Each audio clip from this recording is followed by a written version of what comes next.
오늘 새벽에 나오신 여러분들을 주님께서 축복해 주시기를 기원합니다. 매일 드리는 기도를 다 같이 하나님 앞에 드리심으로써 4월 12일 새벽 기도회를 시작하겠습니다. 거룩하신 하나님, 저희를 주님의 거룩한 백성으로 삼아 주시고 주님의 뜻을 위해 살아갈 수 있도록 이끌어 주심에 감사드립니다. 오늘도 하나님께서 맡겨주신 직분에 합당한 삶을 살아가길 소망하오니 이 사명을 잘 감당할 수 있도록 힘과 지혜를 허락하여 주옵소서. 재난으로 고통 속에 있는 이들을 위로하여 주시고 하나님의 평안과 소망으로 채워 주옵소서. 갈등과 혼란 가운데 있는 이 땅에 주님의 통치가 임하게 하시고 복음이 땅끝까지 전파되어 하나님의 나라를 이루어가게 하옵소서. 성령님의 인도하심을 따라 저희 교회 5대 본질인 예배와 교육과 선교, 성도의 교제와 봉사를 믿음으로 잘 감당하게 하시고 모든 교역자들과 온 성도들이 성령으로 충만하여 주신 사명을 향해 비상하게 하옵소서. 예수님의 이름으로 기도드립니다. 아멘. 다 같이 찬송가 570장을 부르도록 하겠습니다.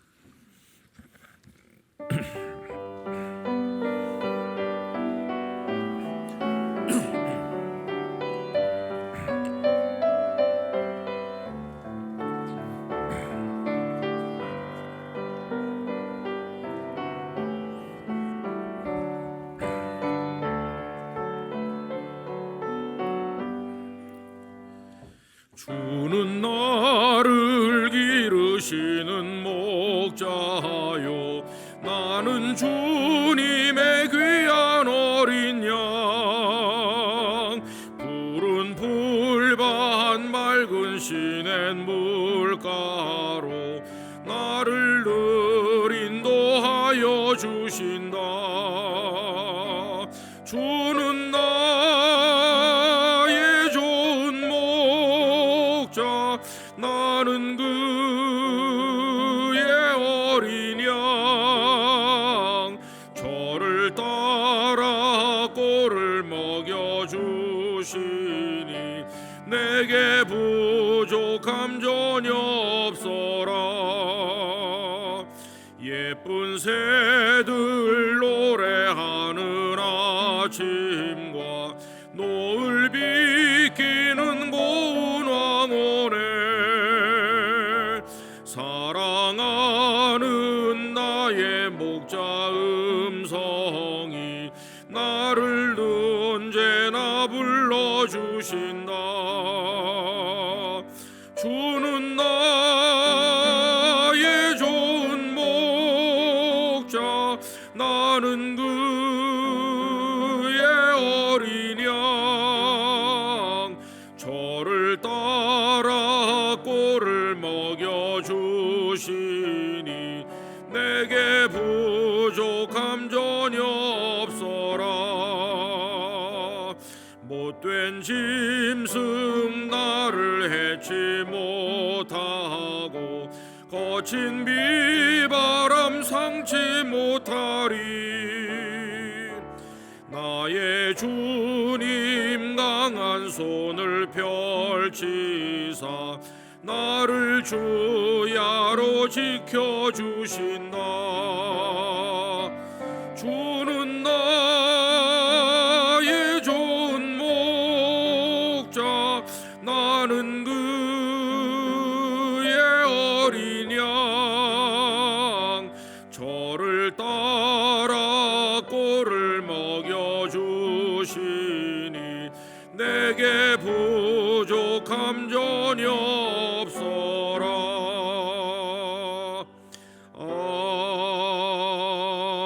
아멘. 오늘 오이코스 성경 읽기는 사무엘하 18장에서 21장까지입니다. 그 중에서 오늘 새벽에 읽을 말씀은 21장 17절입니다. 21장 17절. 우리 다 같이 한 목소리로 봉독하도록 하겠습니다. 수르야의 아들 아비새가 다윗을 도와 그 블레셋 사람들을 쳐 죽이니 그때 다윗의 추종자들이 그에게 맹세하여 이르되 왕은 다시 우리와 함께 전장에 나가지 마옵소서. 이스라엘의 등불이 꺼지지 말게 하옵소서 하니라. 아멘. 오늘 읽는 오이코스 성경 읽기 범위 안에는 아들 압살롬의 반역으로 인해서 고초를 겪었던 다윗이 압살롬을 극복하고 이제 다시 왕궁으로 복귀하는 이야기가 나와 있습니다. 그리고 이제 그 이후에 다윗의 통치 시간에 있었던 여러 가지 이야기들이 다 그 자잘한 이야기들을 모아서 나열하듯이 정리하고 있는데 오늘 읽은 본문도 그 중에 하나라고 할 수가 있겠습니다. 전쟁이 벌어져서 다윗이 블레셋 사람들과의 그 전투하는 일에 참여를 했는데 이제 다윗이 역전의 용사였고 하나님을 의지하면서 적진을 향해 달려가던 용맹한 사람이긴 했지만은 이제 그도 세월과 함께 어쩔 수 없도록 나이가 들다 보니까 예전같이 민첩하지 못하고 어려운 위기를 만나게 됐습니다. 그 위기에서 이제 수르야의 아들 아비새가 다윗을 도와서 그를 건진 것입니다. 그리고는 그의 수하들이 모여와서 왕에게 하는 말이 다시는 이제 전투에 나오시면 안 되겠습니다. 이렇게 이야기를 하는 게 오늘 아침에 읽은 말씀인데요. 근데 그 중에 우리 눈길을 끄는 귀절이 있죠. 여러분 17절 맨 끝에 보시면 우리와 함께 전장에 나가지 마옵소서라고 하면서 그 이유를 뭐라고 얘기했느냐 하면 이스라엘의 등불이 꺼지지 말게 하옵소서라고 이야기했습니다. 무슨 얘기입니까? 왕이시여 당신은 우리 이스라엘의 등불이십니다. 당신이 잘못되면 등불이 꺼지는 겁니다.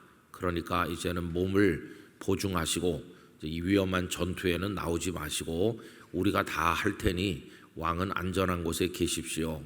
당신은 우리 등불입니다. 이렇게 말하는 거죠. 여러분 저는 여기다 이렇게 줄을 쳐놨거든요. 이 귀절에 마음에 드시는 분들은 줄을 치시면 좋아요. 그러면서 결심을 하는 게 좋아요. 첫째는 하나님, 저도 우리 가정 안에서 내가 있는 삶의 터전에서 다른 사람에게 등불 같은 사람 되고 싶습니다. 그렇게 기도 제목을 가지시고 또 여러분들의 아들, 딸, 손자, 손녀를 위해 기도하실 때도 하나님 우리 후손들이 세상의 등불이 되어 살게 해 주십시오. 이런 기도 제목을 가지시면 좋을 것 같아요. 등불 같은 사람, 참 한 사람이 소중할 때가 많이 있습니다. 부산에 갔을 때 그때는 교인이 많지 않고 그럴 때인데 뭘 좀 해야 되겠는데 뭐부터 할까 생각하다가 노인대학이라는 걸 제일 먼저 시작하게 됐어요. 그 노인대학은 우리 영락교회 평생대학하고 비슷한 겁니다. 가장 큰 차이는 우리 평생대학은 영락교회 성도들이 모이시는 건데 그 교회 노인대학은 성도들도 몇 분 계시지만 예수님을 안 믿는 동네 어른들이 온다는 게 제일 큰 차이점이었어요. 동네 어른들이 오는 게 더 좋은 일이었어요. 왜 그러냐 하면 생전가야 미신에 찌들어 살고 또 다른 우상을 숭배하던 분들이 교회 온다고 하는 게 획기적인 일 아닙니까? 믿진 않지만 일주일에 한 번씩 예배당 건물 안으로 들어온다는 것 자체가 굉장한 일이죠. 그래서 그 일을 어떻게 시작할까 해가지고 뭐 이렇게 전단지를 만들어서 몇몇 일간신문, 조간, 석간에다가 다 속에다 넣어가지고 이렇게 주민들에게 알리고 그리고 구청장님도 초청하고 그 다음에 국회의원도 초청했어요. 그 국회의원께서 나중에 국회의장도 하고 그러신 분이신데 그래도 하여튼 다 와주셨어요. 마음속으로 야, 이 어른들이 안 오면 어떡하지 걱정을 태산같이 하면서 우리 교회 어른들에게 꼭 많이 오시라고 이렇게 이제 간곡하게 말씀을 드렸는데 그날 손님들을 많이 초청했는데 오신 노인들이 한 30명밖에 안 됐어요. 동네 어른들은 예수님을 안 믿는 사람들은 저 교회 드나들어도 되나 해가지고 잘 안 오고 조금 왔어요. 근데 이제 우리가 성실하게 잘한다 하는 소문이 나서 연분연 정말 점점 많이 오게 됐는데, 근데 초기에는 좀 힘들었습니다. 왜냐하면 이분들이 뒷주머니에다가 그건 그냥 소주라고 안 하고 소주 그러는데, 소주라고 아세요? 뒷주머니에다가 하나씩 들고 오는 거예요. 그래가지고 프로그램이 진행되는 동안에는 앉아 있다가 교회 식당에서 점심을 대접하면은 교회에서 드리는 점심을 안주 삼아 가지고 드디어 이게 나오는 거예요. 그래서 어떤 분은 뭐 그거 먹고 취하기도 하고, 처음에는 아주 무질서했습니다. 근데 이제 시간이 한 해 두 해 지나면서 질서가 잡히고, 그리고 또 할아버지 할머니들이 처음에는 그냥 아무 옷이나 입고 오시더니 나중에는 아주 깔끔하게 옷을 입으시고 아주 세련되게 그렇게 하셔서 오시고, 술 같은 거 가져오는 사람 다 사라졌어요. 근데 이제 그 일을 하게 하는데 역할을 많이 했던 은퇴 남자 집사님이 한 분 계셨는데, 이분은 시장 통해서 참기름도 짜고 방앗간 같이 그런 일을 하시는 집사님이신데, 아주 어른이 깔끔하시고 그리고 생각이 바르고 그런 분이 회장을 맡으셨어요. 그분이 아마 회장을 한 15년을 했을 겁니다. 노인대학 회장. 그렇게 하시면서 기강을 잡고 교회에서 이렇게 우리한테 해주는데 우리가 잘해야 된다, 옷도 깨끗하게 입고 오고 잘하자, 이렇게 많이 하셨어요. 나중에 그 노인대학이 점점 부흥해가지고 적게 와도 400~500명은 오셨고, 소풍 갈 때는 2000명씩 오시고, 그렇게 해서 안 믿는 노인들이 교회 많이 등록을 했습니다. 어른들이 교회 많이 등록하고, 목요일 날 오던 분이 나중엔 주일 날 오고, 주일 날 와서 등록하고, 또 어른이 다니니까 자녀들이 또 교회 오고, 교회 성장하는데 아주 큰 영적인 역할을 감당했어요. 근데 그 회장을 오래 맡아주신 분이 참 잘 섬겨주셨어요. 누가 부탁한 것도 아닌데 학기 말이나 학기 초가 되면은 떡을 많이 해가지고 다 대접하고, 수고하는 교사들을 잘 대접해 주시고, 그런 걸 참 잘하셨어요. 그래서 제가 이제 그 어른이 어떻게 예수님을 믿게 됐는지 궁금했는데, 알고 보니까 아무도 안 믿던 집안이에요. 아주 완고하고, 그리고 예수님을 믿는 거는 요만큼도 생각도 안 하던 그런 가정이었어요. 그런데 그 집에 한 사람이 새로 들어온 거예요. 누가 들어왔을까요? 며느리 한 사람이 들어왔는데, 그 며느리를 시아버지가 얼마나 우리 며느리 그러면서 사랑하는지 그 이유가 다 있더라고요. 이 며느리가 안 믿는 사람들만 가득 있는 가정에 혼자 믿고 들어왔는데, 얼마나 시부모님을 지극정성으로 모시고 그리고 가족들에게 잘하는지 나중에는 감동을 받아서 온 가족이 다 예수님을 믿게 된 것이에요. 시어머니는 권사님이 되셨고, 또 그 아버님은 그렇게 집사님이 돼서 노인대학도 잘 섬겨주시고, 그 두 어른이 정말 신앙생활을 말없이 충성되게 잘 하셨어요.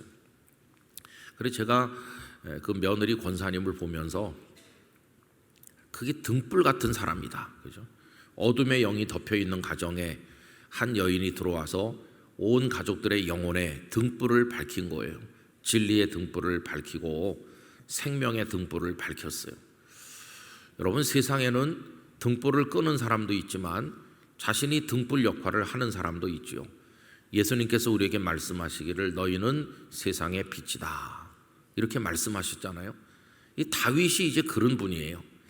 사울이 40년 동안 통치할 때 뭐 대단한 위세를 떨치기도 했지만 나중에는 하나님의 영이 그를 버렸고, 사울의 마음은 어둠으로 덮였어요. 그러면서 나라를 위해서 헌신 봉사한 이 다윗을, 또 자신의 사위이기도 한 다윗을 죽이려고 온통 거기다 집중하면서 나라를 제대로 돌보지 않았어요. 위기에 처하고 나라가 피폐해졌습니다. 그러다 결국은 그 삼부자가 길보아산 전투에서 블레셋 사람들에게 전사하고, 비참하게도 그들의 시신이 벳산 성벽에 못 박혀 매달리는 처참한 죽음을 맞이하게 됐어요. 아무 희망이 없던 그때 등장한 인물이 다윗이었어요. 과거에도 그는 골리앗을 이겼던 적이 있었고 여러 적들로부터 나라를 지켰었는데 이제 그가 등장하면서 그가 이스라엘 민족의 등불이 된 겁니다. 다윗 시대 때 나라가 부강해졌고 주변 여러 나라들이 다 머리를 숙이고 다윗에게 조공을 바치고 다윗이 가는 데마다 하나님께서 형통하게 하셨어요. 그가 나중에 너무 안일해져서 우리가 엊그저께도 조도영 목사님과 나눈 것처럼 왕들이 출전할 때가 됐는데 게으르게 왕궁에 남아있다가 바세바를 인해서 범죄도 하고 또 실수도 하고 그로 인해서 집안에 우환도 오고 압살롬에게 쫓기는 신세도 되고 그랬지만 그래도 다윗이 등장하면서 이스라엘이 이스라엘 된 건 사실이에요. 지금도 이스라엘 국기 한복판에 별이 그려져 있는데 그게 다윗의 별이라고 하잖아요. 이스라엘 사람들의 가슴 속에는 다윗이라는 인물이 대단한 인물로 남아있는 겁니다. 메시아를 생각하면 다윗 같은 인물, 이새의 줄기, 이새의 뿌리에서 한 싹이 난다. 메시아 그러면 다윗을 떠올릴 정도로 다윗은 대단한 사람이에요. 근데 오늘 이제 여기서 아비새가 당신은 우리의 등불이십니다 이렇게 말하잖아요. 여러분, 우리가 이 세상에 나가서 살 때 우리의 영향력이 온 세상에 미치지는 않지만은 누군가에게는 등불로 살아야만 되는 것입니다. 결혼을 한다면 남편은 아내의 인생에 등불이 되줘야 되고 또 아내도 남편의 인생에 작은 촛불 하나라도 밝혀서 그의 인생을 걸어가는 데 도움이 되도록 해야 되는 거죠. 서로에게 등불이 돼줘야 돼요. 뿐만 아니라 가족에게도 등불이 돼야 돼요. 어떤 가정을 보면 어머니나 아버지가 절대적으로 가정을 위해 헌신해요. 그런데 그분이 돌아가시고 나면 온 가정이 무너지는 걸 종종 봅니다. 한 분이 계실 때랑 안 계실 때가 너무너무 다른 거예요. 우리 목회하는 사람들도 가만히 보면 오랫동안 싸우고 갈등하고 그리고 교회가 점점 이렇게 줄어가지고 그 지방의 어느 교회를 보면은 하여튼 너무 오래 싸우다가 마지막에는 떠날 사람 다 떠나고 불과 사람이 얼마 남지도 않았어요. 그런데 어떤 목사님이 오셔서 무릎 꿇고 기도하고 얼마나 충성되게 섬기는지 그 목사님 한 분이 와서 얼마 안 되는 그 성도들 이렇게 보듬어 안고 그렇게 했더니 그 도시에서 제일 큰 교회가 됐어요. 그 한 분으로 인해서. 여러분, 그런 것입니다. 저는 이번에 우리나라 대선에서도 등불 같은 인물이 하나님으로부터 세워지기를 간절히 원합니다. 이 민족의 등불이 될 만한 사람. 이 등불 얘기를 하면 가장 위대한 등불이 누구시겠어요? 예수님이세요. 예수님. 예수님은 등불 정도가 아니라 해처럼 빛나는 분이시고 하나님은 빛이시라. 제일 먼저 창조하신 게 빛이잖아요. 태초에 천지 만물 창조하실 때 첫날 빛을 만드셨는데 왜 첫날 빛부터 만드셨을까? 과학자들은 그걸 여러 가지로 설명합니다. 그 다음 뭐가 이루어지려면 빛이 있어야 된다. 그 설명하는데 굳이 뭐 과학자들의 설명을 인용하지 않더라도 왜 첫날 빛부터 만드셨을까? 그것은 하나님이 그 존재 자체가 빛이시기 때문이에요. 빛이신 하나님으로부터 발산돼서 나오는 게 빛이거든요. 그래서 어떤 의미로 첫째 날 빛이 있으라 하신 것은 다른 말로 말하면 이미 빛이신 그분의 존재를 세상에 드러내신 것이다. 이렇게 이야기할 수도 있어요. 그러면서 그 하나님의 사랑의 빛, 은총의 빛, 구원의 빛을 받아 사는 우리들도 이 세상에서 등불 같은 사람이 돼야 되는 거죠. 아닌 게 아니라 다윗이 나중에 세상을 떠나시잖아요. 다윗이 죽고 나니까 그 아들 솔로몬이 이제 등장했는데 이 솔로몬은 진정한 등불 같은 역할을 못했어요. 솔로몬은 말하자면 이런 겁니다. 다윗은 색깔이 없는 그냥 환한 빛이었다면 솔로몬은 온갖 색깔로 장식한 예쁜 등불과 같아요. 우리 장식등이 많잖아요. 울긋불긋하게. 솔로몬은 그렇게 화려하게 등장했어요. 그러나 이게 점점 어두워지다가 솔로몬의 치세 후반부로 가면 등불이 꺼지는 거예요. 그의 영이 어두워졌고 많은 여인들에게 빠져서 선악을 분별하지 못했고 하나님을 떠나서 우상 숭배를 하면서 선지자를 보내서 말씀하셔도 이제는 눈도 어둡고 귀도 어두워져서 영적으로 다 어두워져 가지고 선지자들이 전하는 하나님의 경고도 듣질 못했어요. 결국 그가 죽고 나니까 나라가 쪼개지는 비극을 경험하게 됐고 두 나라가 다 지리멸렬하다가 아수르와 바벨론에게 멸망해서 없어지고 마는 비극적 결과를 가져왔죠. 한 사람의 등불 같은 인생을 사는 모습이 얼마나 중요한가 하는 것을 알 수 있어요. 저는 우리 영락교회 성도님들이 여러분의 삶의 자리에서 등불 되시기를 바랍니다. 그런데 등불을 밝히려면 거기 심지도 잘 돋아야 될 뿐만 아니라 기름이 있어야 돼요. 기름이 떨어지면 아무리 잘 만든 등잔이라 할지라도 등불이 꺼집니다. 그래서 거기 기름을 공급해야 되잖아요. 우리로 하여금 세상의 등불로 살아가도록 해주실 분은 성령님이시라고 믿습니다. 성령의 기름 부으심, 그럼 우리가 등불을 밝힐 수 있을 것이에요. 여러분, 등불을 보면 어두운 길을 헤매던 사람들의 얼굴에 미소가 번지는데 우리 영락교회 성도들이 가는 곳마다 다른 사람들이 행복해지기를 바라고 여러분들의 환한 모습이 모든 이들에게 드러나게 되시기를 바랍니다. 그러려면 밝게 웃으시면서 기쁜 일이 있는 사람처럼 그렇게 다른 이에게 다가가시길 바랍니다.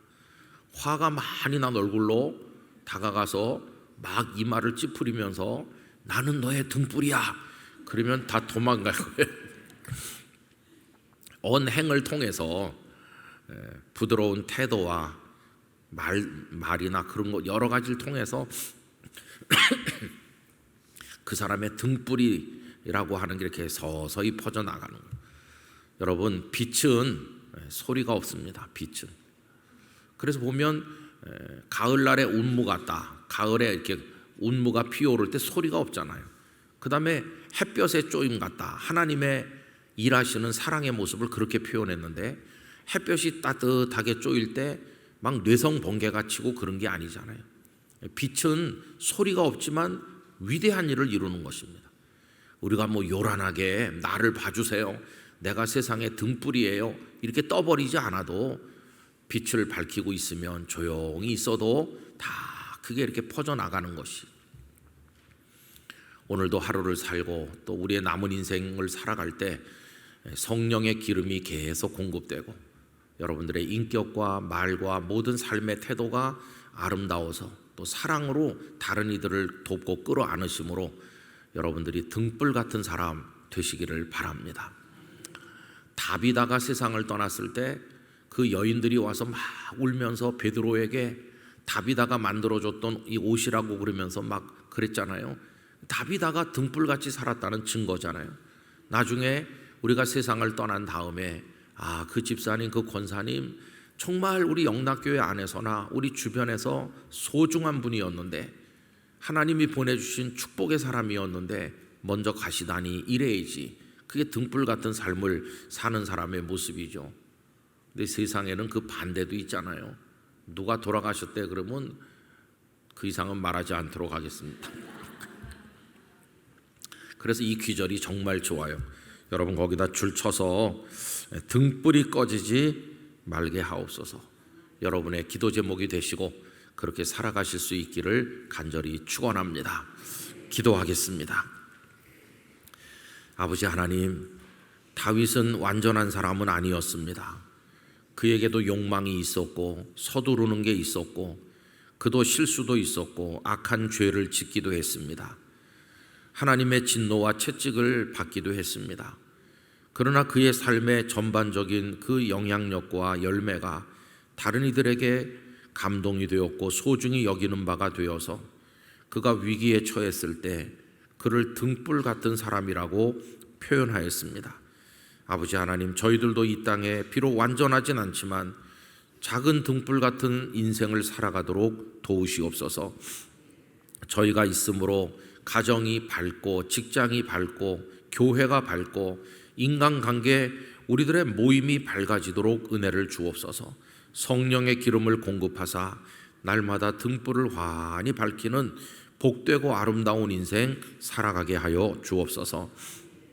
아버지 하나님, 오늘은 토요일입니다. 우리 어른들은 오늘을 준비일이라고 하여 거룩한 주일을 위해 하루 종일 경건하게 준비했습니다. 오늘도 마음의 준비를 잘하고 내일 예배하는 날 우리의 마음을 다하고 정성을 다해 하나님을 높이는 종료주일 예배를 드리도록 은혜를 주옵소서. 이제 사순절이 고난주간으로 이어지게 됩니다. 예수 그리스도의 십자가 고난을 바라보며 경건한 모습으로 지나도록 은혜를 주옵소서. 대한민국과 이 땅의 교회들과 영락교회 성도 한 분 한 분의 상황을 아시는 하나님께서 필요를 따라 채우시고 연약한 것을 강건하게 하시고 무질서를 질서로 바꾸시고 우리에게 있어야 될 아름다운 것들을 축복으로 허락하여 주옵소서. 오늘 아침에도 기도하는 시간에 주의 영으로 우리 중에 함께하여 주시옵소서. 우리의 영원한 등불이 되시며 태양과 같이 빛이 되어 주시는 주 예수님의 이름으로 기도하옵나이다. 아멘.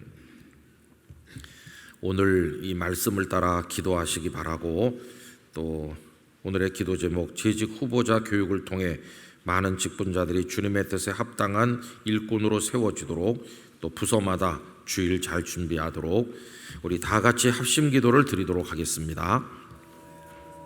할렐루야. 거룩하신 아버지 하나님, 오늘 새벽에도 저희들을 하나님의 집으로 인도하여 주심에 감사드립니다. 이스라엘의 등불이 꺼지지 않게 해달라고 아비새는 다윗에게 말하였습니다. 다윗은 그들에게 등불 같은 존재였습니다.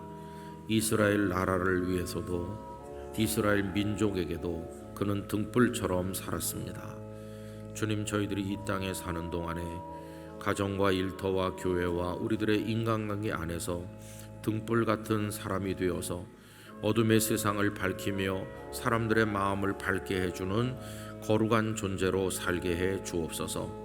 아버지 하나님, 재직 교육이 시작이 되었사오니 잘 훈련받고 신실한 하나님의 사람이 되게 해 주시옵소서. 아버지 하나님, 간절히 원하옵는 것은 내일 주일을 잘 준비하되 모든 성도들이 예배 준비 잘해서 종료주일을 하나님께 아름답게 올려드리도록 은혜를 주옵소서. 이 새벽 우리의 기도와 간구하는 모든 일에 역사하시고 가정에서 영상으로 연결된 성도들에게도 하나님의 은총을 내려 주시옵소서. 오 주여, 저희 중에 함께하여 주시옵소서. 믿습니다. 축복해 주시옵소서.